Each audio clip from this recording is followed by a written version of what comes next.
All right, welcome back to the Fantasy Labs podcast. This is Bryan. I am here with Bales and Tank. We are Wednesday night, so we're talking NFL for the upcoming Week 13. We're finally past Thanksgiving and got about a month of football left, so still time to win a lot of money and use Fantasy Labs. So we're going to go over the entire slate. This is the first slate of games where we don't have any buys, so huge amount of games. We got full 16. So all 32 teams are playing. So we're going to jump right into it. So let's start. First game is a Thursday night game, obviously. It's Packers at the Lions. And the spread I have right now is 46.5 over under. And the Packers are 3-point favorites. So, Tank, we'll start with you. So the Lions looked really good last week, obviously. You know, Stafford just threw all over the place. And Calvin, Megatron, finally had that game that we were all expecting. Did you see anything on film that was different for Megatron, or was it just kind of regression that was bound to happen? They played the Eagles. Playing the Eagles, that'll fix a lot of problems in your offense. That's for damn sure. But it's one of those things where they were able to run the ball a little bit more effectively. They were actually just able to execute on a couple of those big plays. Megatron, great catches for them. They spread the ball around a lot. I think, Golden Tate got in the end zone and some other guys did too. So they were able to move the ball around a lot, not have a lot of turnovers, and I think that led to, a more efficient offense. So this game is going to be interesting just from the standpoint that, they just played a few weeks ago. Detroit was able to beat them in Lambeau. Green Bay is still struggling while Detroit's playing better ball each and every week. That Detroit defense, which was one of those ones that we were kind of pinpointing early on in the season to kind of fix line up your fantasy players against. You really can't do that anymore. And especially with the struggling Green Bay offense, this may be one of those things where you kind of go in with the contrarian play just because everyone's going to be off of Green Bay because their offense is just anemic right now. I know traditionally in this game, I really like James Jones. I think if you go back and look, I think every time the Packers have gone into Detroit the past maybe 2 or 3 years, James Jones has been on the team. He's like balled in Detroit. I don't know why, but it's just happened. But I just don't know what to expect out of that Green Bay offense. But then on the flip side, with Detroit, they're looking good. Green Bay has struggled against the run and the pass. They're not playing that well right now. So I think those top flight guys for Detroit, like the Staffords, the Megatrons, Golden Tate, Ebron, all these guys have to get some looks just because they're playing better ball and the Packers are just struggling right now. Yeah, so for me, because it's a Thursday game, I approach it much differently. Playing primarily tournaments, I care a lot about ownership, and we know that ownership is higher on these guys on the Thursday leagues because people like to watch them play. So I think that probably the ownership is going to be too high on most of the Detroit guys, Calvin especially, for me to be very interested. I do like the idea of Rodgers, though. He's obviously not playing the same as he was in the past, and I think Jordy Nelson's absence has a lot to do with that. He really doesn't have great receivers. He has some receivers that he's made look good, but he doesn't have a dominant number one. Cobb is definitely not that. I've seen some stats that suggest Devontae Adams is like one of the worst receivers in the history of the NFL. He's just been playing. And the thing is, I thought he was going to be good, so I don't know. But he's playing very poorly. They don't really have anyone that can convert in the red zone other than maybe Richard Rodgers, who's not obviously a dominant guy. But I like the idea that you're getting him at a discount. So now he's $7,200, I believe, which is $800 cheaper than he started the season. So you at least have that discount factored in, and then you also have the discount in potential ownership. So will that override the Thursday night ownership? I think for the most part will be inflated a little bit, but I'd argue that it's probably still going to be too low just because people are so prone to overreact to recent performances, and Rodgers has been bad for a while. Same thing with Cobb, all the receivers really. So I do like the idea of that if you're going to play tournaments on Thursday and want some exposure there. But for the most part, I think I'd probably avoid the situation. The over-under is more or less in the middle of the pack. Packers at like 24.8 implied points, Lions at 21.8. I don't think that there's anything here that suggests that we need to be on this game. So probably be off of it. But if you do like someone, to me, it should be Rodgers. Yeah, I agree with that. Yeah, I kind of in the same spot. I'm not super interested in this game, so I don't know exactly what I'll do with Thursday, whether I'll play it and fade. I do think the play, if you're going to kind of focus on a team, would be Green Bay, because I agree that ownership's probably going to be too high on Calvin and some of these Detroit guys because of that Thanksgiving game where he went off and the entire nation was watching. So I think that probably you want to fade some of the Detroit guys, but I agree that Green Bay, because of their recent play, probably you could get it at a discount, but not a really amazing spot for either team. So let's keep moving. We'll try to keep it as short as we can. It's just a lot of games. Next game I got is the Cardinals at the Rams, and the line that I have is 43 total, and the Cardinals are 5.5-point favorites. So Tank, we'll start with you again.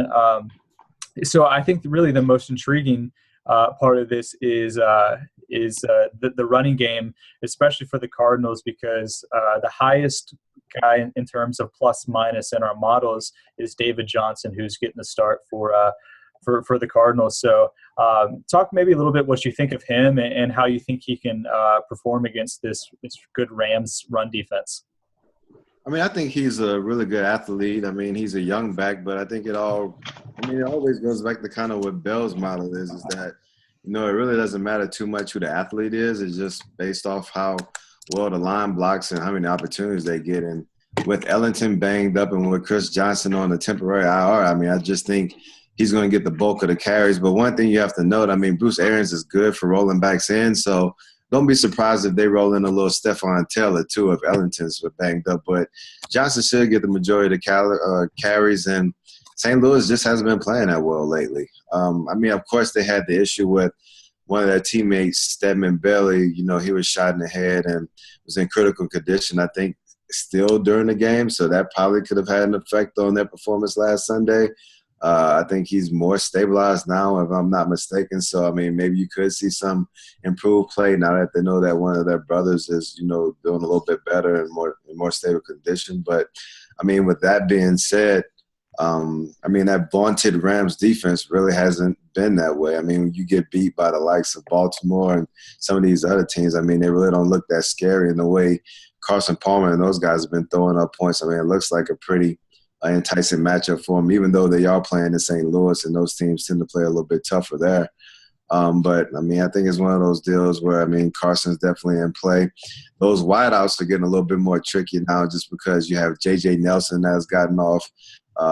Before that it was Michael Floyd, and he was a little dinged up. Before that it was John Brown and then Fitz. So hard to really pinpoint those wide receivers. But, I mean, I think if you want to drill down on anyone, you expect Carson to spread the ball around and for David Johnson to get some play. And then on the flip side, I mean, I think that's when Gurley had this coming out party against Arizona. Will he be able to repeat it again at home against the Arizona defense when these guys are just trying to separate themselves and really lock down the division? I'm not sure, especially if it's going to be Nick Foles at quarterback where, I mean, we've already talked thoroughly about Nick Foles and his ineptitude at quarterback, so I'm not really expecting too much from that offense.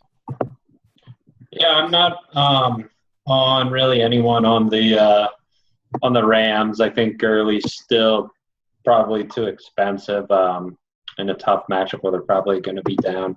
I think that the one cash game play here is the obvious guy, David Johnson, because of the cost. So matchup isn't great, but like Tank said, the Rams aren't really playing that well. Cardinals probably going to be up. I also think David Johnson's a really talented player.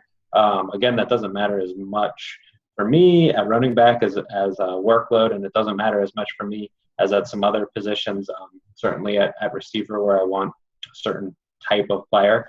But obviously I still want good players, and I do think that David Johnson is a good player who's going to get a bunch of touches. So just at that cost, I'm going to like him. And then the other thing about David Johnson, where it might be a situation that I would fade in certain weeks, running back is tough this week. It's really bad. Like, there's not a lot at all. I don't think there's any single obvious play other than I think the most obvious one is D'Angelo Williams, and I think he's going to have the highest ownership, and we'll talk about him, but I think he's sort of going to be the chalkiest play. And even he isn't like completely obvious because his cost is now gone up. It's not like he's 5K anymore. So there's really nothing obvious at the running back position. And I'm having a tough time early in the week figuring out what to make of it. So anytime that I'm not really sure on a player or on a position, I'm going to pay as little as possible for it and just pay up for the guys who I do think are going to do well. So in that case, David Johnson's going to have more value to me because there's a reduced opportunity cost involved with rostering a guy like that this week, I think. Yeah, I completely agree. So the thing about David Johnson is, I've seen people debate about, whether he's going to have a good game against this Rams defense. But I think people are missing the fact that it doesn't even really matter. It looks like the implied point total for a guy at his salary is 5.92 points on DraftKings. So if a guy's getting 20 carries, which is kind of what we expect, Arians even came out today and supported David Johnson. He said he's going to be our lead back. He's going to get the majority of the workload. This is going to be really hard not to hit value at 5.9 implied points at his salary. So it doesn't even really matter about the matchup to me. And I will say real quick, if you kind of want to fade that because he is going to be popular, you could potentially go with the Cardinals passing game because they're probably going to be low owned because people are going to be mostly on David Johnson. The Rams, it looks like their opponent plus minus is about average, right in the middle of the team. So not a great matchup, but it'll definitely be low owned in a tournament for sure. Okay, let's keep on moving. Falcons at Buccaneers. And let me see the line here. It looks like it is 46. 46 is the total, and the Bucs are 2-point favorites. Okay. So Tank, let's start with you. So this is an interesting spot. They said that Devontae Freeman is back for this week. He passed the concussion protocol, so he's going to be back. And I think that he's definitely, Bales just talked about how running back is really ugly. So is Devontae Freeman against a Buccaneers defense that actually is pretty good against the run? How do you think that he's going to do against them? I really wouldn't touch him at that 8,000 price point. I just feel like, he's coming back off his first game from concussion. They'll probably still give Tevin Coleman some carries in that offense. So, and plus, like you said, it's not really that good of a matchup. That offense has been struggling as of late. I liked Julio last week just because it looked like he was the only good thing going in offense, and then he threw up a dud. I know they had one of those players-only meetings this week, and so I've been in my fair share of those. And, if they end up working and you kind of hash out some of your differences and everyone gets on the same page, they could come out against this Bucs team and, throw up some fat numbers. But if they just continue down this same downward trend, then, it could be ugly for the rest of the season. So, the way I'm looking at it now is if you're going to bet on the Falcons any game, this is the game. So if you believe in them, go heavy now. If not, then you may not have another opportunity, especially if they continue down the trend that they've been going so far. Yeah, I don't think there's any cash game plays in this game. I think that the three guys who I would be looking at the most are Doug Martin, Vincent Jackson, and Julio in tournaments. Julio, I think for obvious reasons, he's Julio Jones. He is very expensive, obviously, $9K. That's the problem where I think you could probably be contrarian at a cheaper price, which is obviously better. But you're potentially contrarian or semi-contrarian in a decent matchup too. So, we're not completely sure that it's not like we know the Falcons. The Falcons are actually, I believe, underdogs, right? So they are. We know they're going to be up in this game where he's not going to get late looks or something. And after last week, people were burned by him. Maybe they're going to move off. I still think you can be contrarian at a cheaper price, but he'd probably be my favorite tournament play in this game, with the other option being Vincent Jackson, who I think just because of the price and his ability to score is probably in play. And I would much prefer Vincent Jackson at 47 against a defense that's been pretty good against receivers. But I'd prefer him at 47 over Mike Evans at 73 for sure. Yeah, that's a huge price difference. I agree on kind of all the points. I will say that I do think that there is one cash game play for me, which is Doug Martin. He's probably a little fringe cash game, but I think that he is potentially interesting. He's at 5.9 on DraftKings, and the Falcons are pretty bad against running backs. They have allowed 2.2 points over expectation to running backs over the last year, which is the third best matchup of the slate. So at his price point and in kind of the workload that he's getting in the offense, and the fact that the Bucs are actually favorites in this game over the Falcons, I think that's potentially, we talked to running back is kind of ugly. So, if you have to reach and take a guy like you may not love any guys, but I'm okay with Martin for sure. Okay, keep moving. We're going at a good pace here. Ravens at Dolphins.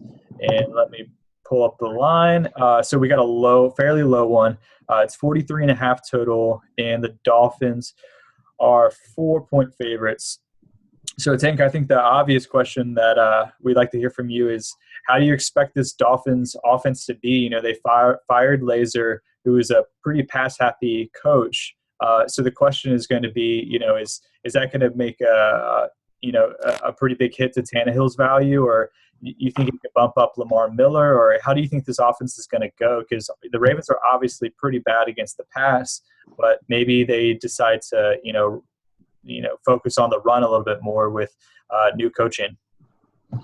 Yeah, it's going to be interesting to see how it all plays out. I haven't had an opportunity to watch that game from last week, but I just know that the Dolphins look bad all around. And I guess the last time they fired a coach, they went into, I believe it was in the Tennessee or Houston, and then the offense just got busy. So maybe they can replicate that.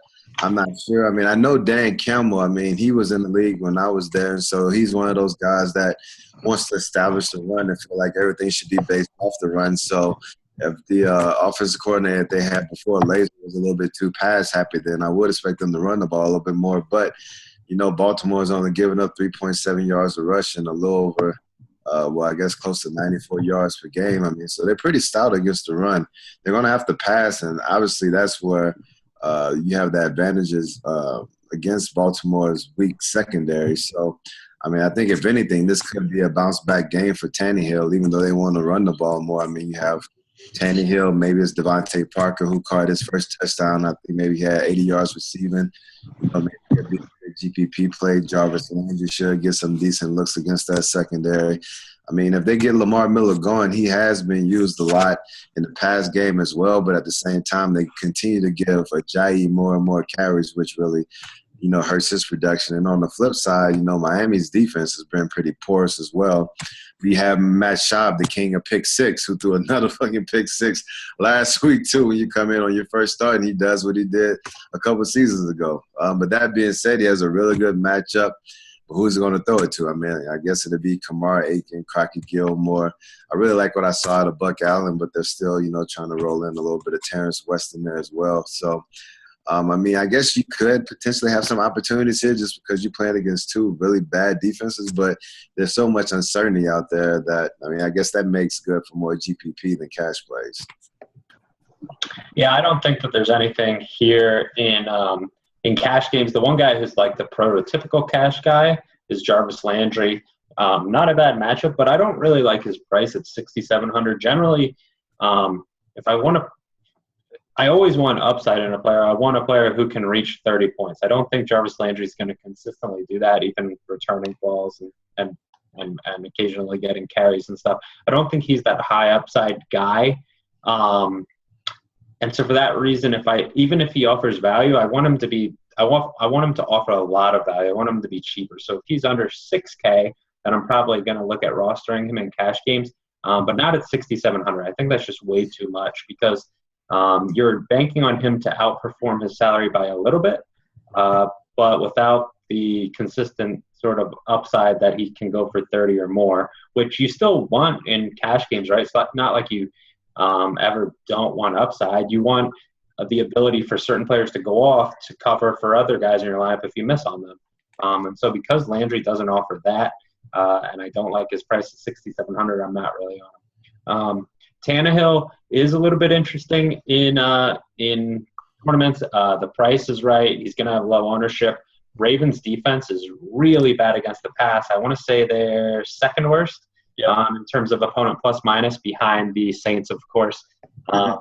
The Dolphins are projected pretty well, but who's he going to throw to, and who do you stack him with? I don't really know. You can go Devontae Parker, but Parker only I think he had 10 targets last week, but before that he had almost nothing. One thing about rookie receivers is they do generally progress and come on in a big way late in the year. And maybe, Tank, you would know more about like sort of your development or the development of certain positions as a rookie. But receiver is one that I found does develop later in the year. I guess, how did you progress in your rookie year? Like, how much more comfortable did you feel at the end versus the beginning? Was it like you were almost like a second-year player at that point? I mean, I guess to a certain extent. I think once you get later in the year, you're more comfortable with the scheme and really with the competition too. I mean, when you make that jump from college to the pros, like, I mean, the jump is like really crazy as far, especially going against some of the best defensive backs in the league where, you know, they've been studying your offense maybe for a year or two. They probably know it better than some of the young receivers. And so being able to get open when people know what you're doing. So, I mean, it's one of those things too, and just getting used to the speed of the game, the understanding of it all. So I think when you look at it from that standpoint, it probably takes, you know, at least half the season before they get adjusted. And then once they do get adjusted, they hit the rookie wall. So basically that's why a lot of times the receivers, you really see the largest jump between year one and year two, just because they know how to play through an entire, you know, 16, 17, whatever, 20 game season, and they have a better grasp of the system. Yeah, good points. I'll give my quick thoughts before we move on. So I think this is an interesting game. If you look at our models, Tannehill is actually the top-rated quarterback in our cash model, but I think this is one instance where, maybe the data just can't incorporate the fact that there's a coaching change. So,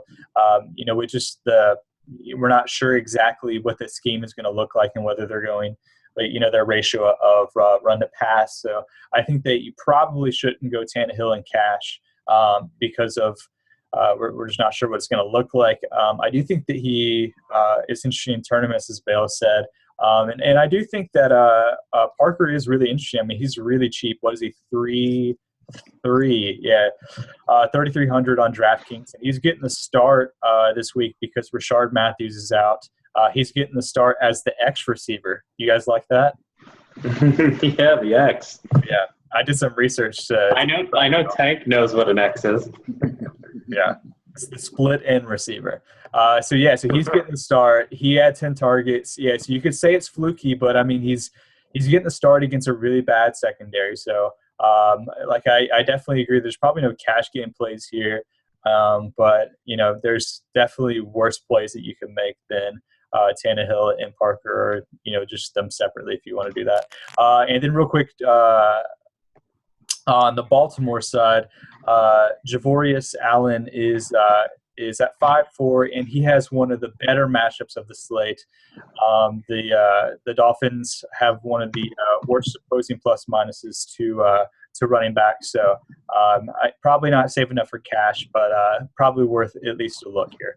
Okay, let's I keep wouldn't on. say that I ran Buck Allen in my cash game last week.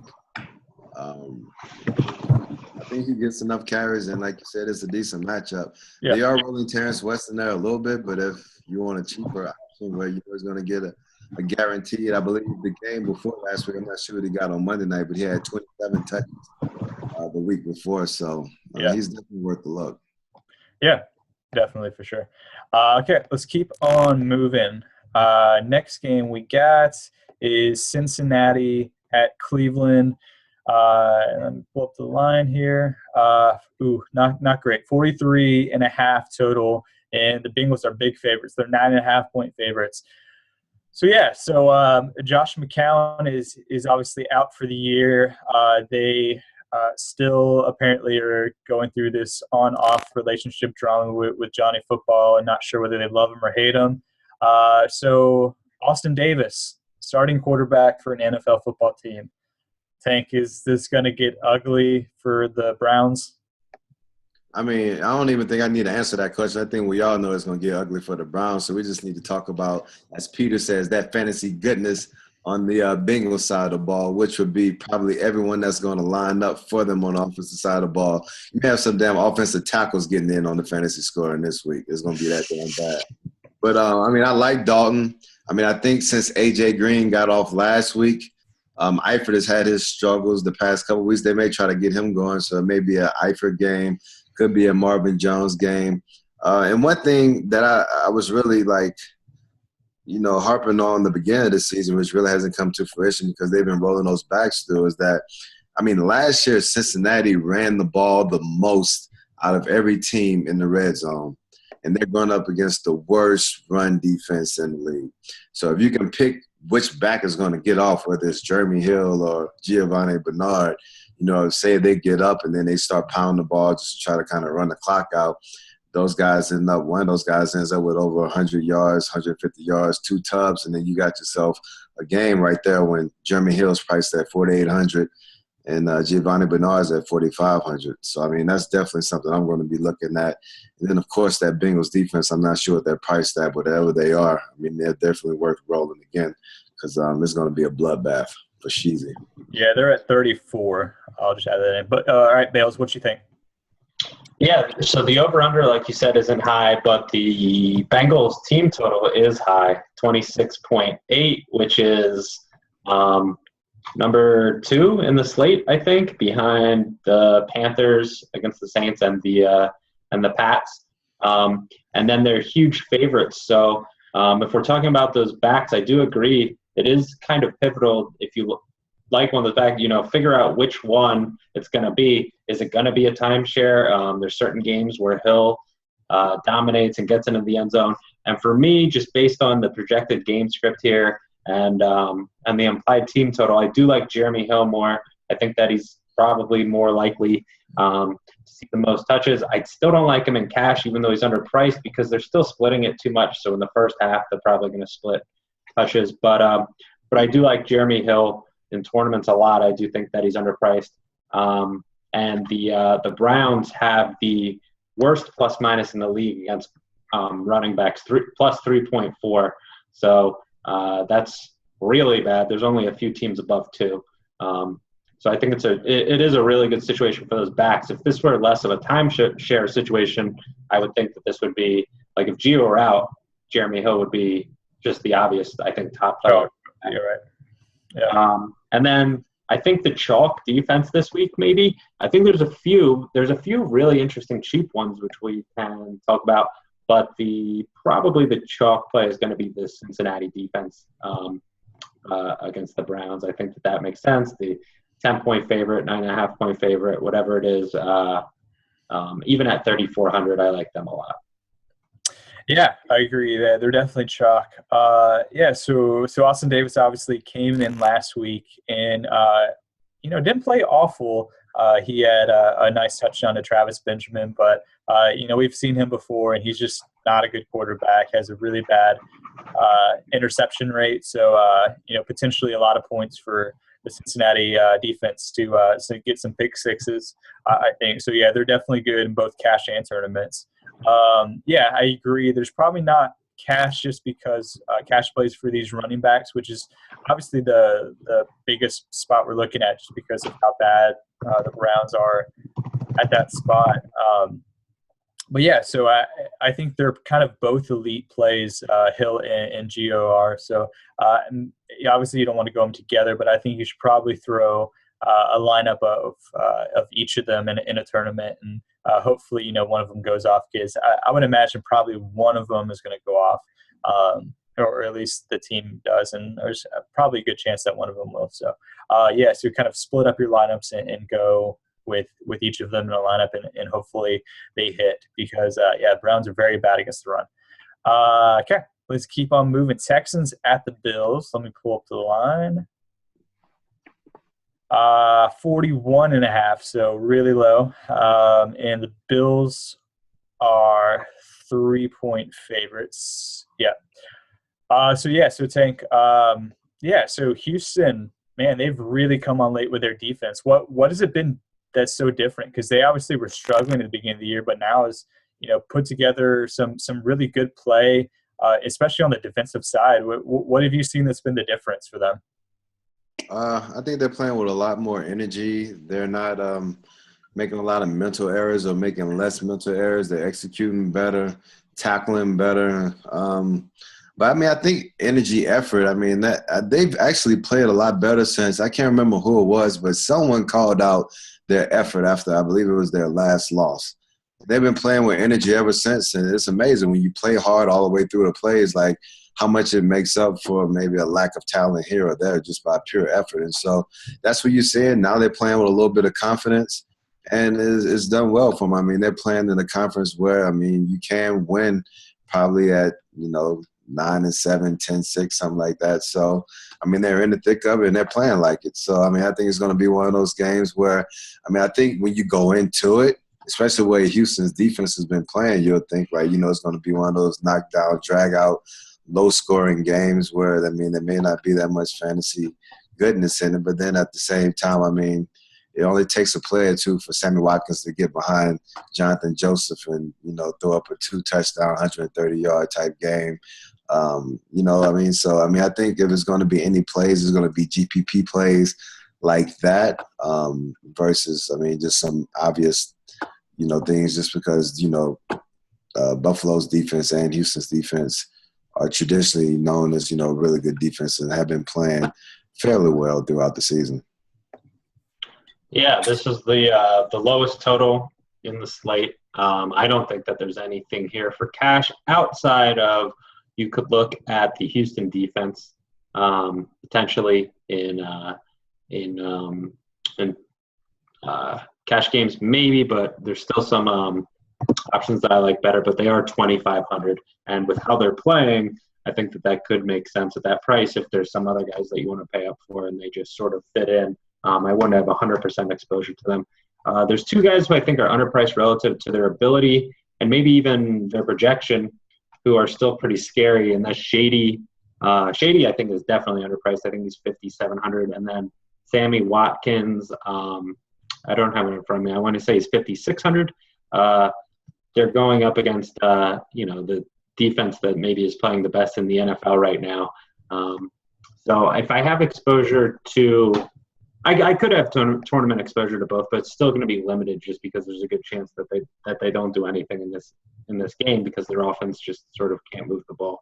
But they are underpriced and will have pretty low ownership, I think. Yeah. So I think – I don't know. So do you guys Bales, I guess I'll ask you this. What do you think of Hopkins? Because obviously he was the really, really chalk wide receiver play last week.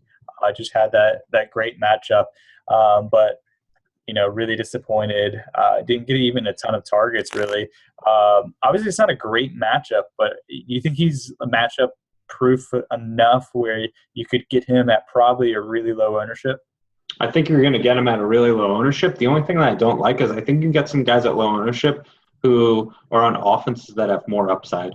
I just don't know that they're going to be in position to score that much. So it's almost like you're banking on them to break a long catch for a touchdown, sort of. So I would prefer some other guys who I think you can probably get. He's not going to have the same low ownership, but I think Julio isn't going to be that high, and I'd much rather have him against the Bucs. I think at $200 more in tournaments. Yeah. And maybe even Odell against the Jets, against a defense that maybe hasn't been nearly as good against receivers as we thought that they were going to be. Yeah, and we'll get to that in a second. But Revis and a couple of their big defense guys actually didn't practice today, so it's actually looking pretty good for Odell as far as matchups go. Okay, let's keep on moving. Jacksonville at Tennessee is the next game. And let me pull up the line here. It is 43 total, and the Titans are 2.5-point favorites. So Tank, I'll start with you. And it's actually a question that I've been trying to figure out because our models say that the Jaguars' run defense is awful. They say that it's the second worst run defense in the league, or they're allowing the most points over expectation to running backs. But they have actually been pretty good. Like their defensive rushing DVOA is pretty good. So, what are your thoughts about that? Like, do you think they're actually good or they're fake good? Or because I'm kind of interested in how the Tennessee offense is going to perform against them. I mean, I think their defense as a whole is better than it has been in past years. And actually, I do think they're a little bit tougher against the run. So I would probably go against your model in that respect. Sure. But, I mean, just the way I look at this game is that, they played on, I believe it was Thursday night a few weeks ago, and it was a close-scoring game. And the line may reflect like a similar game. I'm not sure. But this could be one of those games where, a lot of points are scored. And I would probably bet towards that being the case. I think both offenses, kind of had like a little slow period, kind of struggle, but now they're starting to kind of pick up. And they may hit each other at like that peak again where, Bortles and Mariota could have themselves a game and it could be an AFC South shootout. And if that's the case, then, a lot of guys could put up some phenomenal numbers, especially with Allen Hurns being out because of concussion. So Allen Robinson's going to get even more targets. I really don't like, Yeldon or the running backs in this one, but I think Mariota, Delaney Walker going against that Jacksonville defense who's traditionally struggled against tight ends, and actually Delaney had himself a game against them a couple weeks ago. So really like that. You can give Julius Thomas and some of these other guys a go. So I think my focus would be on the quarterbacks, the wide receivers, and I would probably stay away from the defenses just because, like a couple of weeks ago, I liked the defense because I expected it to be a low-scoring game because Jacksonville always plays good at home in prime time, so I figured that both teams would keep it close. But I'm almost expecting this would be more of a shootout, so I would just focus on those two, the quarterback and wide receiver positions, the tight ends. So quarterbacks, receivers. You mentioned the Jags D. So the opponent plus minus metric that we have just incorporates fantasy scoring. It's just fantasy scoring above or below what we'd expect based on opponent salary. So it factors in touchdowns. The Jags have been extremely unlucky with touchdowns. I think they've given up like near the most rushing touchdowns in the league over the past year.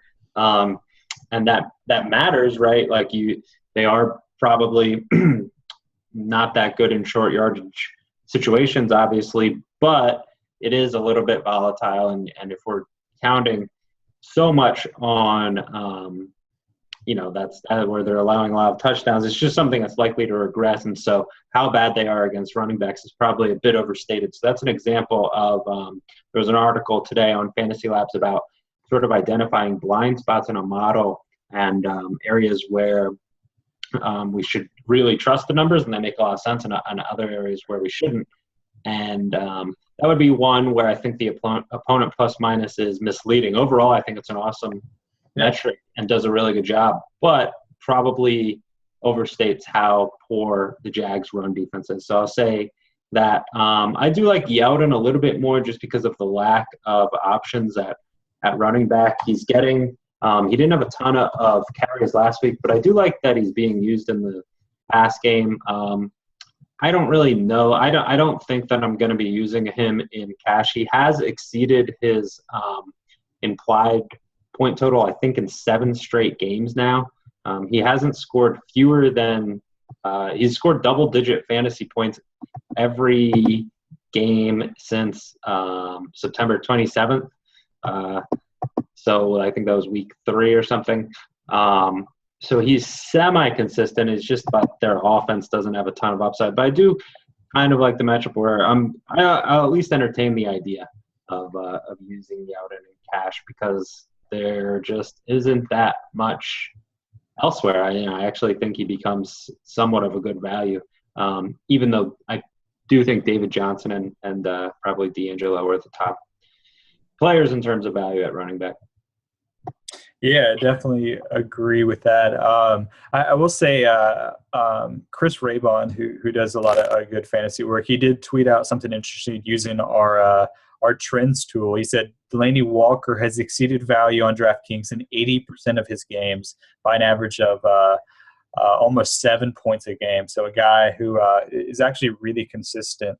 So potentially a really good tight end to target in cash games, especially. We don't have Gronk in the pool anymore. But I agree on a lot of you guys' points about this game. Let's keep on. Go ahead. Sorry, I was just going to say, I guess we'll get to it later, but I think most people are going to be – Delaney makes some sense, but he's $1,000 more than Kelsey going against the Raiders. And so, we'll talk about that when we get to that game, but that's going to be the serious chalk play. Yeah, great point. So maybe Walker is maybe more of a tournament for sure, because you can get him below ownership with Kelsey lower. Okay, let's keep on moving. New York versus New York, the Jets versus the Giants. Let me pull up the line. 45 over under, and the Jets are 2-point favorites. So, Tank, I'm seeing news now that Revis is still out of practice with this concussion and is unlikely to play Sunday. What do you think this Jets defense looks like? Revis really hasn't been the same guy this year anyway, but, is there anyone on the Jets defense? And, I think people are probably still going to assume that the Jets defense is good, or maybe the casual fan, but, if Revis is out, and kind of just in general, Odell kind of looks like a really nice play here, right?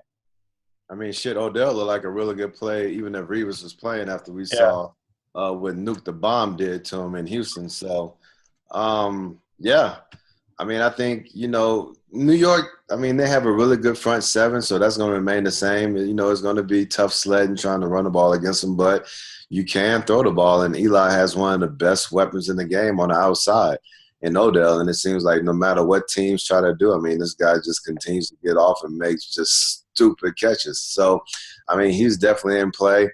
I mean, I think with the Giants maybe having some trouble running the ball, Eli's definitely in play. I mean, he can have those Eli games, and he had one last week where he's just shaking his head for throwing like 3 damn interceptions. But, I mean, you expect that from Eli, but then also, I mean, you would expect him to bounce back. And so this could be that bounce back game where some people may be off him like, oh, damn, Eli's throwing those picks again. He's playing against the Jets defense, so stay off of Eli, and then you roll with him, and then he throws up a monster like he did in New Orleans. I mean, I doubt he does that because nobody's the Saints but the Saints. But, I mean, he could have himself a game. And on the flip side, I mean, I expect Chris Ivory to get his touches, probably get a tub, but at the same time, Fitzpatrick's going to have to throw the ball around a little bit more to try to stay in this game if the Giants are slinging it around. So his value goes up. Marshall's, Eric Decker, all those guys, they go up. And so this could end up being a pretty interesting game offensively. I like Fitzpatrick a lot. I think that he was a guy that I got on last week actually at the last minute because I liked his receivers so much. And I was just sort of thinking like, hey, I like Marshall a lot. I really like Decker. If I like these guys, I think it's not just because of price. I think they're going to have really good games. Why don't I like Fitzpatrick more? And luckily I got on him and he had a huge game. And it's the same situation this week. I think that those are the two guys he goes to. I like Marshall. I love Decker. Scored in 8 of the past 10. He just scores. They both have that ability to score. Marshall, even more upside, probably just a better athlete overall. So I like Fitzpatrick to both of them. I like the idea of double stacking them in a tournament. I do think they're going to have to throw. I think the Giants have a poor pass defense.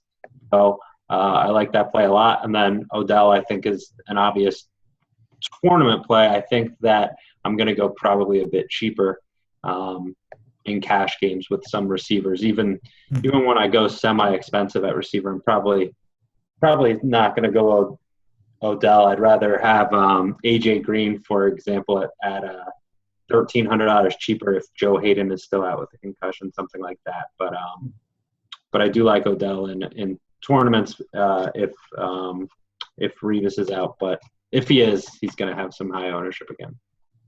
Yeah, I would assume that he'd probably be really high owned. I don't think they've announced officially that Revis is out, but it looks like he's pretty highly unlikely to play. So once he gets announced, I probably assume that it would be, not like a game time decision, but they'll announce it fairly soon.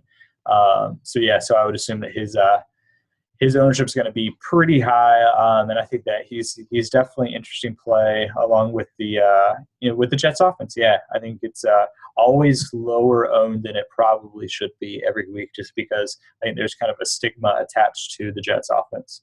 Well, let's keep on moving. We're over halfway done.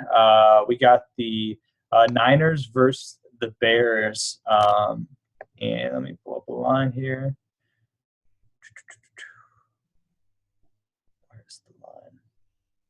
Oh my gosh, there's so many games. Here it is. 43 total, and the Bears are 7-point favorites.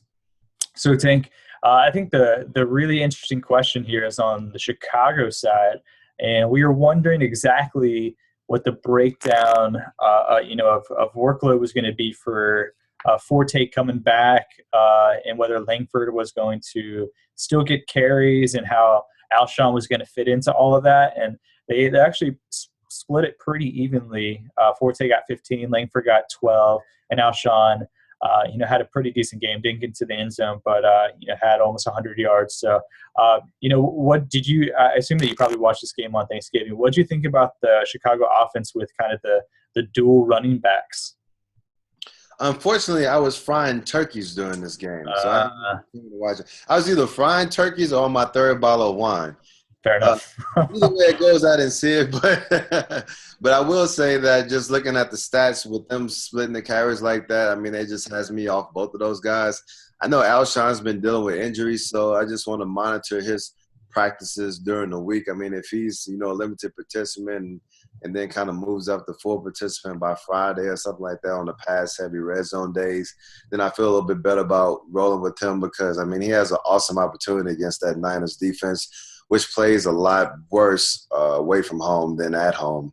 And it's held true throughout the season so far. So, I mean, with that being said, I probably wouldn't touch the Bears running backs, but, I mean, this could be a really good game for Cutler, for Alshon Jeffrey, for Miller, some of those guys like that. And if you flip it to the other side, I mean, one intriguing play, and he probably should be pretty cheap, is Vance McDonald. I mean, when you have young quarterbacks or quarterbacks that are just adjusting to a system, they tend to lean on their tight ends. And Gabbard's been going to McDonald a lot. He's had a touchdown in each of the past games, and I'm pretty sure he'll probably still be in the mid to somewhat high, I guess 2,700 or something like that. So if you're building a lineup and you just want to throw a cheap guy in who will likely get, I guess 6 to 8 targets, I mean, there's your guy in a pretty good matchup against the Bears.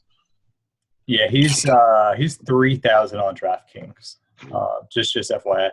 Yeah, Bales, what's your thoughts on this one?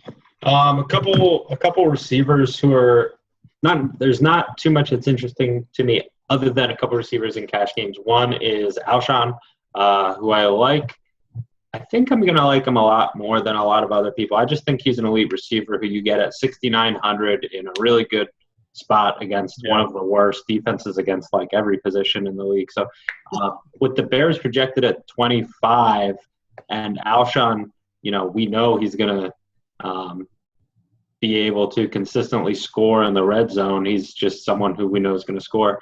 I'm pretty much going to take him at 69. I'd take him at 69 in a lot of matchups, but definitely this one. And then Anquan Bolden, who I'm less certain on, but I do think just because of the cost and how many targets he's getting, that probably makes sense. 4,100, bad defense.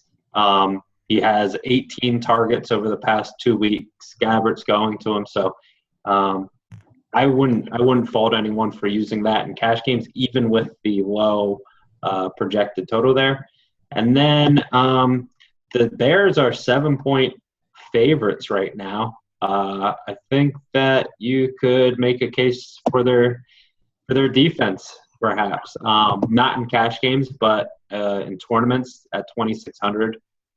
That's probably something that's in play. Yep. Yeah, definitely agree. Kind of all around. Looks like just kind of looking at our stats, the Niners have, I think, yeah. So it's a top 5 matchup for the Chicago wide receivers. The Niners have allowed 3 points over salary-based expectation to wide receivers, which is top 5 matchup. And Alshon, just kind of a ridiculous price at only 6.9 on DraftKings. I mean, you're talking over 2K less than the top guys, and probably not a huge talent discrepancy there. So, so I think it's kind of he's definitely in play in cash and tournaments. And then kind of agree with you guys on the other stuff. Keep on moving. Seahawks at Vikings is the next game. And over under, we got another low one. We kind of just hit all the low ones now. 41.5, and it is a pick'em actually. Tank, so Russell Wilson obviously, looked really good. So this whole Seattle team looked really good. Doug Baldwin had 3 touchdowns, looked elite, but it was against Pittsburgh. Obviously, this is a lot different sledding. Do you think that was just kind of a fluky game where they just kind of went off, or do you think that maybe they can, keep the offense picked up? Obviously, Jimmy Graham is out. So what are your thoughts on this game and just kind of the Seahawks offense in general?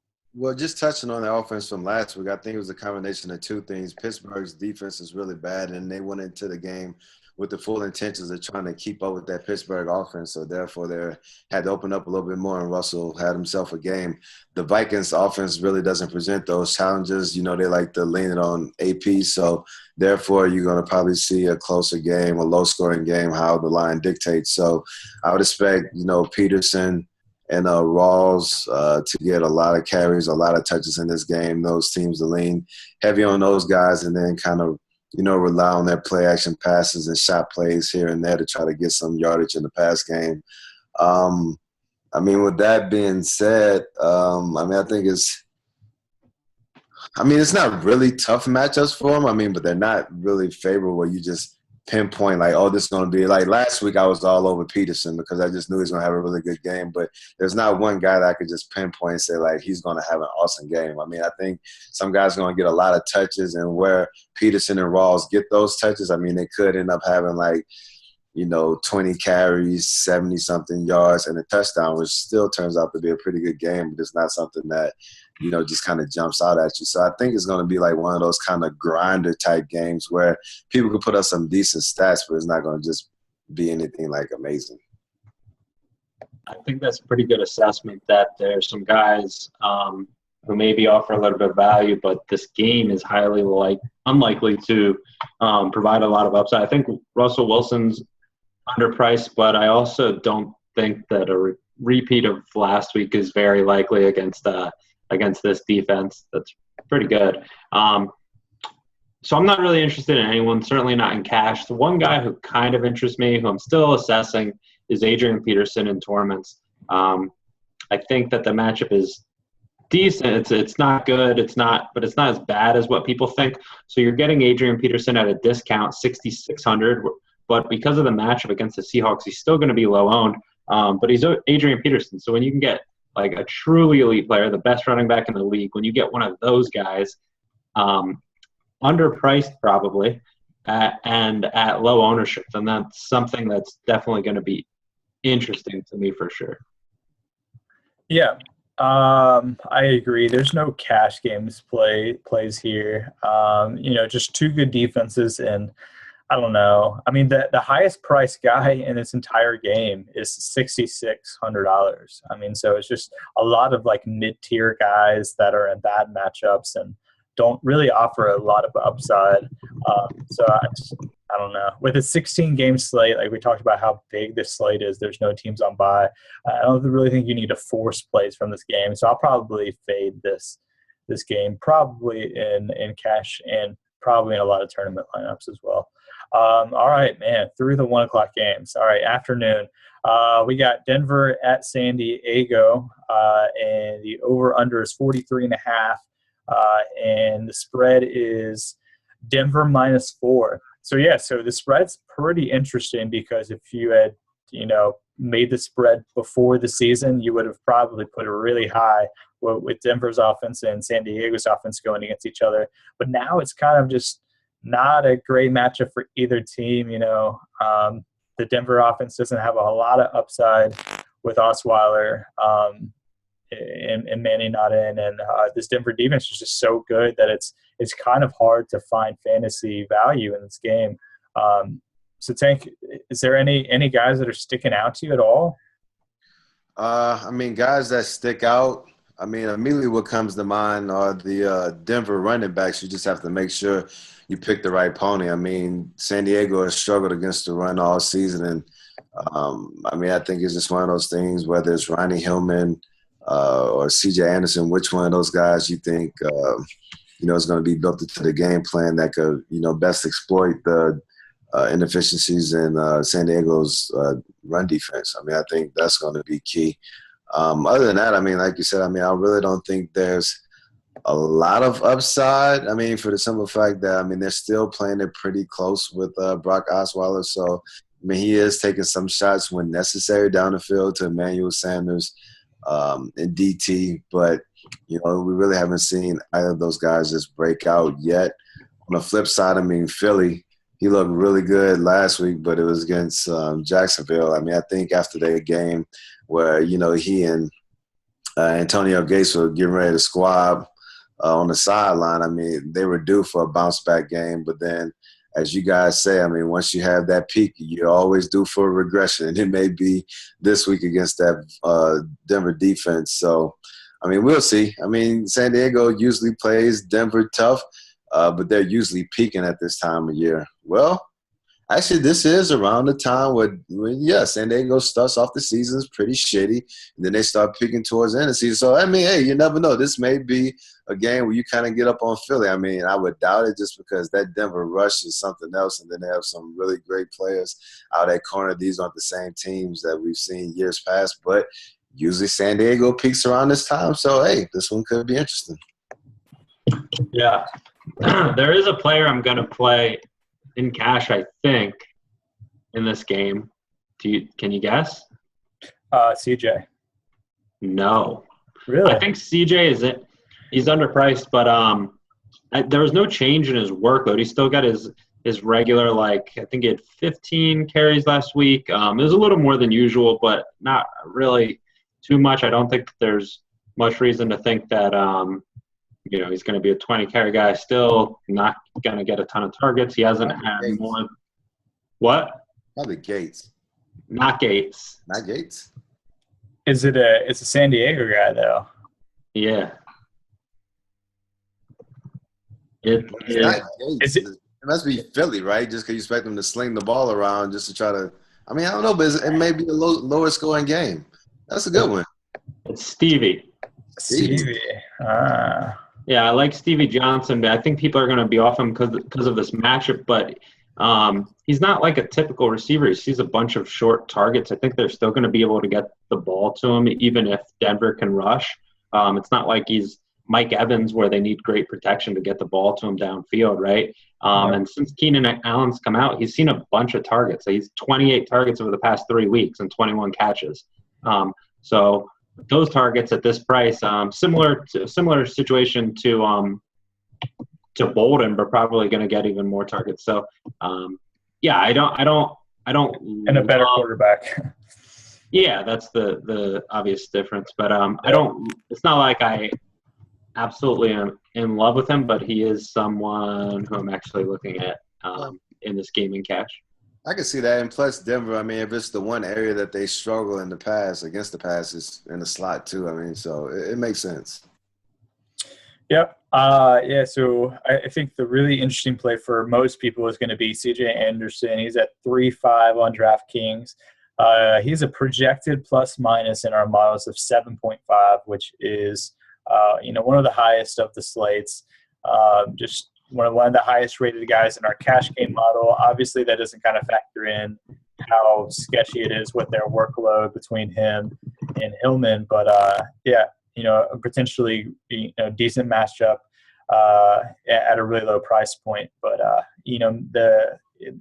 because we're not sure if the workload again may turn him into a GPP guy. Keep on moving.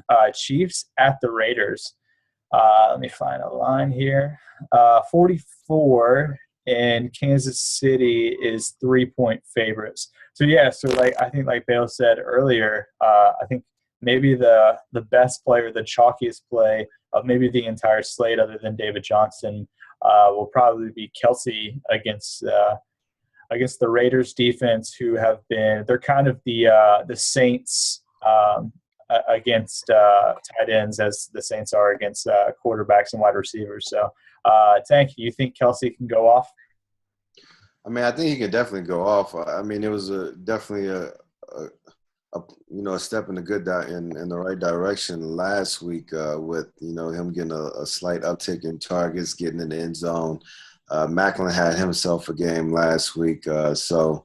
I mean, like you said, I mean, historically, the Raiders have been pretty bad against the tight end. Delaney had himself a game against them last week. So, I mean, I think that can definitely remain true with Kelsey. I'm just interested to see how this game plays out. I mean, it could go a number of ways. I mean, Kansas City has thrown up a lot of points in the past couple of weeks. But at the same time, you can see this one being a grinded-out, low-scoring game as well. So I'm really interested to see how this one plays out. I mean, I would love to see a shootout between Kansas City and Oakland and seeing Macklin and Kelsey and Amari Cooper and Crabtree and all these guys just kind of get off. So, I mean, I really sometimes I get a beat on games. I'm really not sure how this one's going to play out, even though I would probably lean to it being not super low scoring, but I mean, maybe a 20-13, 17, something like that versus a high scoring game. But I mean, it would be appealing for these guys to throw the pill around a lot. I think some people would be drawn to Jeremy Macklin because of the price, and he does something, once in a while. He had 160 and a touchdown last week, but the 3 or 4 games before that, he had 6, 5, and 4 targets. So that's not very good, and he's just not reliable enough for me to use in cash games, but also I don't think really has a ton of upside in that offense. I don't like him in tournaments. He's like the exact type of player who I generally will try to avoid. So I don't like anyone in this game in cash. I do like the idea of Amari Cooper and Crabtree are both in really good spots, but they're both also overpriced probably, where I think that they're probably going to have somewhat low ownership. People aren't really thinking about them as much as in, maybe 4 weeks ago or 8 weeks ago for Cooper when he sort of broke out and everyone was on him. So I like Cooper and Crabtree a little bit in tournaments if you want to purposely overpay, I think, for low ownership on guys who are, I think, both talented receivers. And Chiefs opponent plus minus against wide receivers is 3.4, which is bottom 5 in the league. Yeah, kind of sneaky play, I think. That I would assume probably not a lot of people know that. So you said no cash, so no Kelsey in cash? Oh, yeah. Sorry. I just glossed over that. Yeah, Kelsey is automatic, and I think you could actually argue to put him in every lineup. Sorry. Yeah, Kelsey and cash. I hope no one turned it off after that. Yeah, guys, come back. Yeah, Kelsey and cash. So real quick before we move on, so Charkandrick West is coming back. Spencer Ware played well last game. So is this just a situation where you guys aren't touching the backfield because we're not sure what the workload's going to be like? Go ahead, Tank. I was going to say, I would just avoid them and just monitor it for a week just to kind of see how it goes. But I guess it also could be one of those things, if you're tracking what's going on in the local papers and stuff like that, and you hear that, Charkandrick is going to get his regular workload and he's just going to come back and be the guy and not be worked back in with Spencer Ware, then, I mean, you could definitely roll with him. I won't trust in cash, but definitely in GPPs, even though the Raiders have been okay against the run this year. Yeah, I think that these situations are potential areas to find an edge when we don't know about a player's workload. If you can predict that, just knowing what you know about a coach or a team, or you hear something from a beat writer or whatever, those are generally good situations. I'm off of it because I think that they're actually truly going to split carries. I think they want to use West as a receiver. Andy Reid likes to use running backs out of the backfield. They're going to use West in the running game. So I just think that they're truly going to, it seems like, split the workload there, where neither of them is going to have really much fantasy upside. Cool. All right, fair enough. Keep moving. Next game is Panthers at Saints, which is kind of the one that I think probably a lot of people are going to look at. So over-under is 49.5. So, one of the top of the slates, and the Panthers are 7-point favorites. So Carolina, best team in football, undefeated. New Orleans is just awful against quarterbacks. Let me see what the stat is. They are 9.5 points above expectations they're giving up to quarterbacks, which is just terrible. And Cam Newton, obviously, one of the better quarterbacks this year, if not the best quarterback and MVP candidate. So Tank, obviously Cam's going to be the chalk cash guy, but do you think you kind of agree that this is the game where he's just going to just destroy the Saints secondary? I mean, that's what you would think. I mean, I'm surprised they're only projected to beat them by, -7. I'm surprised that's because, man, I mean, this matchup is golden for the Panthers. And what impressed me the most with Cam Newton is that, you could tell that he has full grasp and command of the offense, because a lot of times when, he was learning the system, that's why he ran the ball so much, because when you get down in the red zone, the windows are tighter. You have to be on point with your receivers and what defense is trying to do to you to fit the ball in. And so that's why a lot of times you'll see him run it in. But perfect example, a couple of weeks ago when he threw for, I believe it was the 5 touchdowns for a total of like 27 yards. That's showing you that he's executing in the red area in tight windows. And so, he's able to do that. He's going to carve up that Saints defense. Rightfully so. People should be really high on Cam, really high on Greg Olsen. This is actually really a good game for Jonathan Stewart as well. I think he's for everyone, really. Yeah, for pretty much everyone on the Carolina offensive side of the ball. You can look at Funches and some of these other guys, Teddy Ginn, for GPP plays, stuff like that. So it's all in play. And then when you look at on the flip side, you have that Panthers defense going against the Saints, and traditionally you think about Drew Brees and all those guys, but he's been turnover prone. They haven't been able to get things going. So, it could be another great outing for the Panthers defense as well. Yeah. I think, Brian, you mentioned a situation. Was it you who brought up it was an example of being contrarian, targeting players on an offense who are probably in a good spot but didn't really fit the narrative of what the offense was supposed to do. And so I think I forget who it was, but a good example of that in this game, I think, is Jonathan Stewart, when everyone's going to be on Cam and probably then Olsen or one of the receivers, because the narrative is that the Saints can't stop the pass, which they can't. But there's a good chance that the Panthers get up in the game.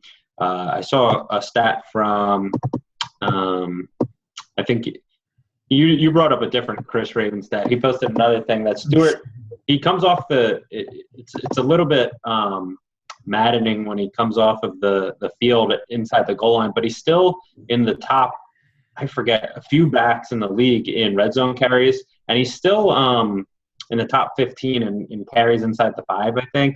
So it's not like he's getting no work. You do need him to score from a little bit out, but just because of how many people I think are going to be on Cam in the passing game, I like Stewart a little bit for tournament usage. And then, Cam I think is just underpriced, great spot. So he and Fitzpatrick, as of now, are my 2 cash game quarterback options. Yep. Yeah, I don't need to say a whole lot. I think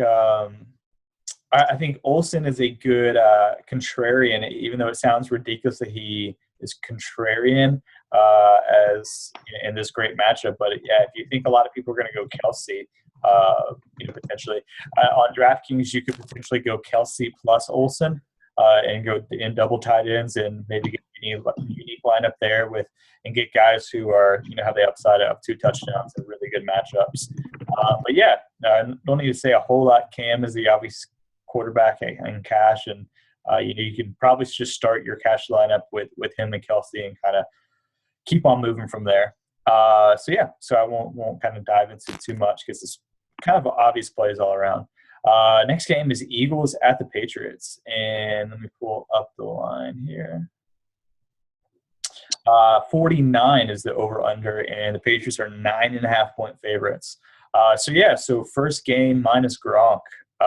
It looks like Amendola is going to be back.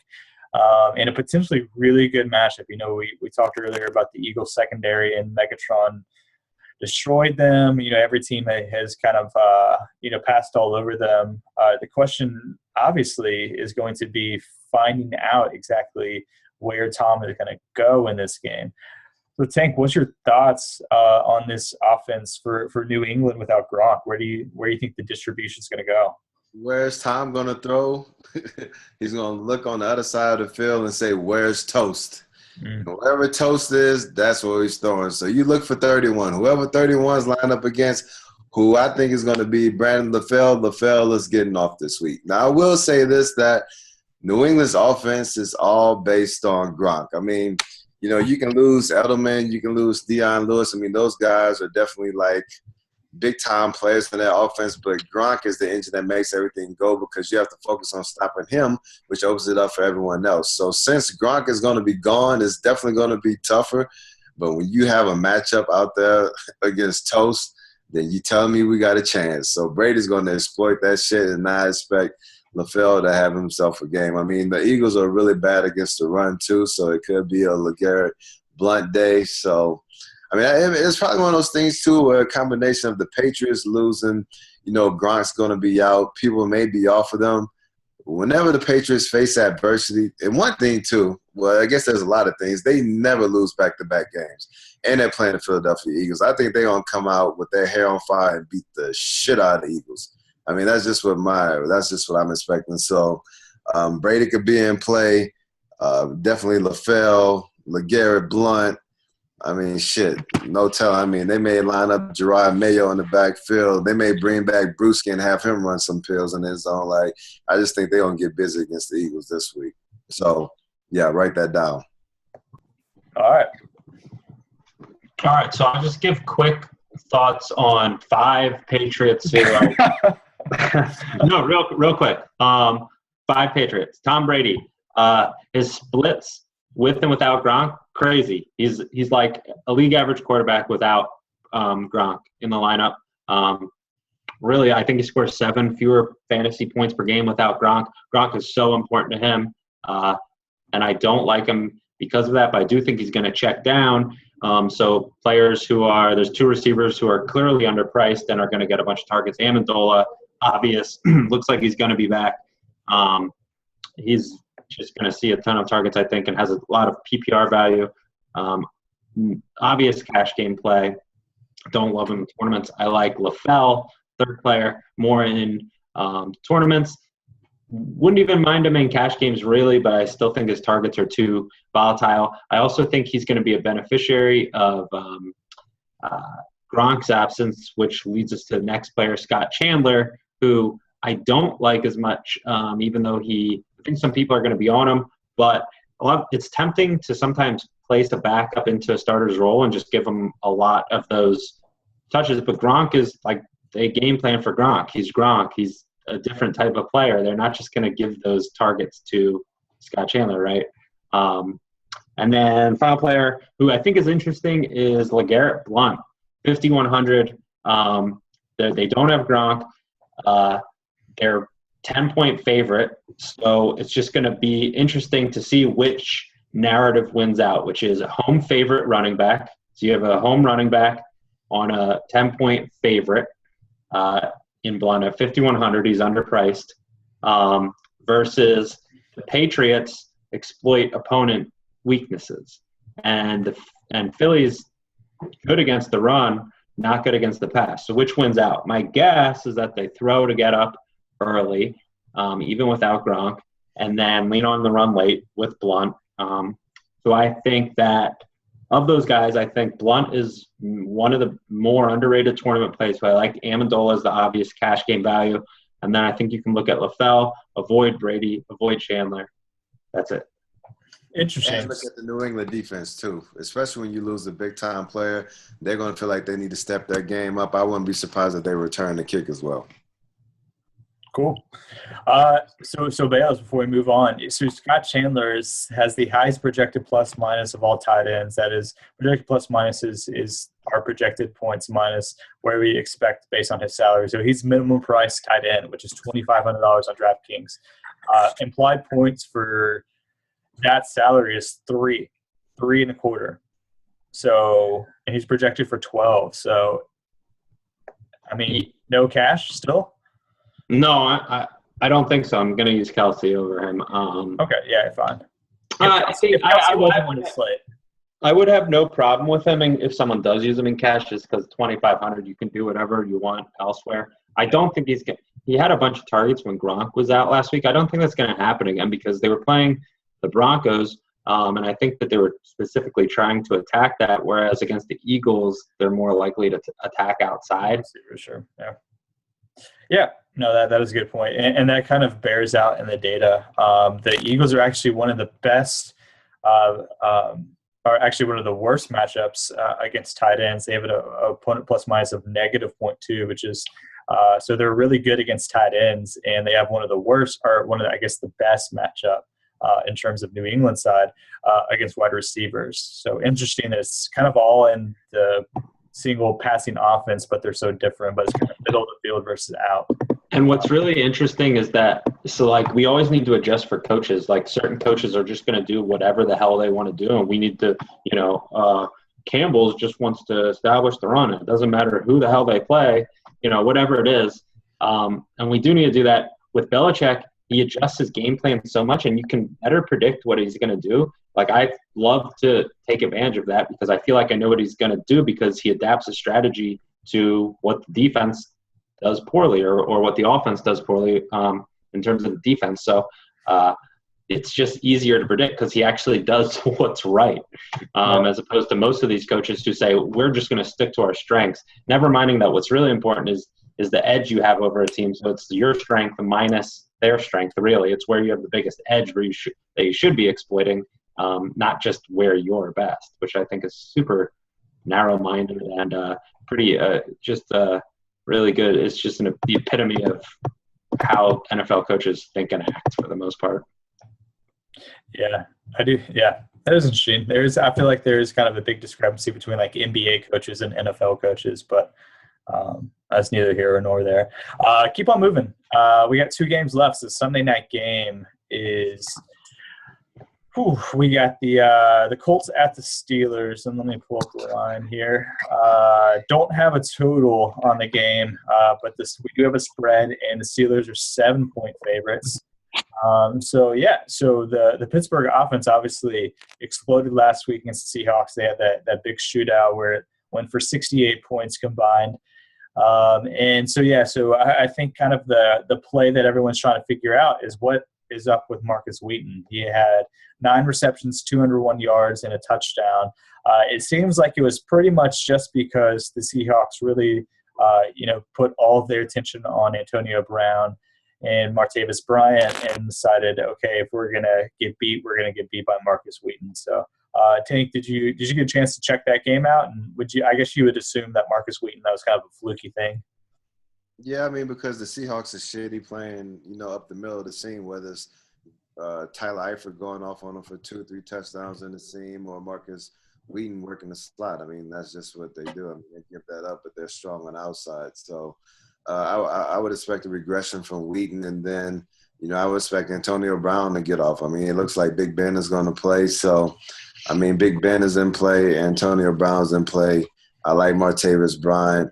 D'Angelo Williams has, a nice matchup this week. I would be off Wheaton. I think Miller is still a little banged up, so I would be off the tight ends. flip it over to the other side. I mean, I think Hasselbeck's going to have to throw it around a lot trying to keep up. So you like Hasselbeck. You like T.Y. I think the wide receiver I like the most for the Colts is probably Moncrief this week. I don't know why. It's just a little hunch. I mean, he had himself a decent game last week, but how Moncrief this week wouldn't really touch the Indianapolis tight ends. And actually, I haven't seen that game yet. I still need to watch it. I want to see what Frank Gore looked like, but I know Frank Gore's gotten a lot of carries. I mean, he could be an interesting player against that Pittsburgh Steelers rush defense as well. Hey, would you assume that Vontae probably won't shadow Antonio? He'll just kind of cover his side? I mean, I think for the majority of the year, he's kind of like just kind of played aside. But, I mean, that's one of those things where honestly, with Antonio and Big Ben, I don't care. I mean, I think it's one of those things when you got like Sherman and those guys. I mean, like Sherman was just such a – I mean, you know, using his arms and his length just to try to disrupt Antonio and the work. But I don't see Vontae having a similar effect on him. So, I mean, I would just roll with AB and not even think twice. The same with Martavis. Whoever they line up against, I really like those guys, especially with Big Ben throwing them open. Cool. Yeah, Bales, what are your thoughts? Yeah, there's a lot of players who I think are in play in this game. I think the Vontae news is pretty pivotal. So if we find out that he's gonna shadow Antonio, I agree with Tank. I don't think that Antonio is automatically out. I think that you're getting a little bit of a discount on him, a little bit. And I also think that he gets so many of those quick screens and things like that it doesn't matter that much. So I don't think that he's automatically out, but I do think that it would give Martavis a huge bump. And I don't think I'll ever be on a number 3 receiver like Wheaton where I'm going to be playing him too much. But I do think that this is the type of game that he could have another big game. It's sort of a similar type of situation. So I wouldn't be surprised if he goes off again or has a pretty good game. Not going to be on him, but I do think Martavis becomes interesting. And then I talked about, I think D'Angelo is probably the best cash game player at running back. So if you have him in every one of your cash games, I wouldn't have a problem with that. I think that's, just they're big favorite, 5,600 at home. Just makes a lot of sense. Cool. Yep. I kind of agree all around. Anyone on Indy side for you, Bales? Oh, Hilton, which is the type of receiver that I don't like playing. He's similar to Macklin, right? He reminds me a lot of Macklin. I think he's better than Macklin, but 5,700 you're getting him at. He is in a really good matchup against what I think is the worst defense against one of the number 2 worst defense. Yeah, Eagles are number 1 worst. Steelers number 2 worst defense against opposing receivers. So Hilton is the guy for me. I think that could potentially get a bunch of targets. So if I think he's going to get a bunch of targets against the weak secondary, 5,700, then that's going to interest me. Cool. Sounds good. All right. We got one more game, which is the Monday night game, ending with a great game. Yeah, not really. We got the Cowboys versus the Redskins. We had Tony Romo, then we didn't have Tony Romo. Now we don't have Tony Romo again. So, Tank, is this going to be an ugly one? Obviously, not great offenses on either side. Without Romo, obviously the upside on and kind of everywhere is very limited. Is this kind of an underwhelming Monday night game for you? I mean, why do you seem so disappointed? We may not have Romo, but we got Captain Kirk. True. Captain Kirk, can you save me? Captain Kirk's been playing better ball too, surprisingly. I mean, this could be a pretty decent matchup. You got Captain Kirk, who loves to throw pick sixes. You have Matt Castle, who loves to throw pick sixes. So, I mean, these defenses could definitely be in play. I mean, I think one thing that stands out, someone mentioned it earlier on another call I was on. They were high on Alfred Morris. And right when they said his name, I just thought about, because I've been an Alfred Morris owner in past years, as season-long leagues. And it seems like whenever he plays Dallas for some reason, he ends up having a good game and getting in the end zone. Of course, different coaches and shit like that, but, I mean, it's worth noting. And so, I mean, Alfred Morris, you can maybe give him some consideration since that offense is playing better ball. Jordan Reed's always in play. Those wide receivers, I mean, you know, it depends on if they hit a couple long ones to Deshaun Jackson. I mean, but you know who he is. He can catch 2 or 3 for 60-something in the tub or just go over. Same probably with Garcon. You really haven't seen a lot from those wide receivers. And on the flip side, I mean, fucking Matt Castle, man. I don't know. I mean, you would think that Dez would have a decent matchup if he had a decent quarterback to throw him the damn ball, but damn, Matt Castle. I mean, he's a really good dude, but he's a really shitty quarterback right now. So, yeah, I mean, not any really good upside. I mean, there's no except. I really don't like anyone on Dallas. I was about to tell a lie. My bad. That's all I got. I don't like anyone except for Darren McFadden. And the reason that I like him is because, and one reason I don't like anyone on Washington is because the Cowboys run the ball every single time they can run the ball, especially with Romo out. So, like, every first down, they're going to run the ball. Like, I'm not kidding. Like, every one. They'll be down 14 in the third quarter. They're going to run the ball. They'll be down 20 in the fourth. Establish the run. Like, run. Keep it close, and then maybe they can, like, get a fumble late in the game. Whatever. McFadden's going to have a big enough workload that I like him at that point, even though the Redskins have a pretty good run defense. He also could get some checkdowns, and Castle has been more willing to check down after his first game. He's a pretty aggressive quarterback, I think, naturally. He's going to throw the ball downfield, and then they told him, like, hey, stop that. That's not what we do. And he just started checking down to McFadden. But then that limits the way they run their offense, limits the upside for everyone on the opposition because they're not going to run a lot of plays.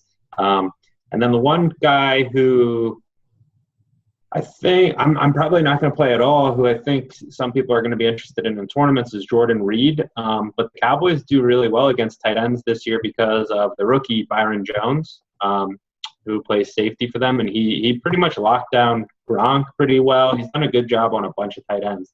And I thought Jordan Reed's a really athletic guy, but so is Byron Jones. So I really don't like that matchup for Reed at all. I think that Byron Jones is going to do a really good job on him. So just DMC for me, I think. See, that was the thing, like, run DMC. Like, that's what I was about to say when I was like, except, and then I thought, well, they're just going to stack against the run because Matt Castle can't throw the fucking ball. So that's why I was like, except, no one. So I see where you're coming from with DMC, just for the simple fact that he's going to get a lot of carries, but I expect them to just stack the box and say, all right, if you're going to beat me, it's going to be Matt Castle, and we know that shit ain't happening. Yeah, for sure. So it's a huge risk. There is a good chance that McFadden has like 20 for 50 yards or something. But also, all he needs to do is break one, right? Like, he can break one at his cost. He breaks one for 30 yards and a touchdown, then all of a sudden he's not really that bad of a play. I think we went into that Tampa Bay game thinking the same thing, and then he threw up like maybe 20 carries for 30 yards or some shit like that. Yeah. They established the run. He had 17 for 32. Not good. Not good, but that was his only game with fewer than 10 points since he's become the starter. So, yeah. And again, I'm not using him in cash. I think he's too risky, and there's a lot of things wrong there. But I don't think that he's just automatically out of play there. Yeah, I feel you. Cool. All right. Well, we will end it there. Big slate, but I think we hit on everything and gave some good stuff. Cam, Kelsey, Amendola, great cash options, and hopefully we gave you guys a bunch of tournament options as well. So thanks for watching. Thanks for listening, and good luck in Week 13. We'll talk to you guys next week. Target toast.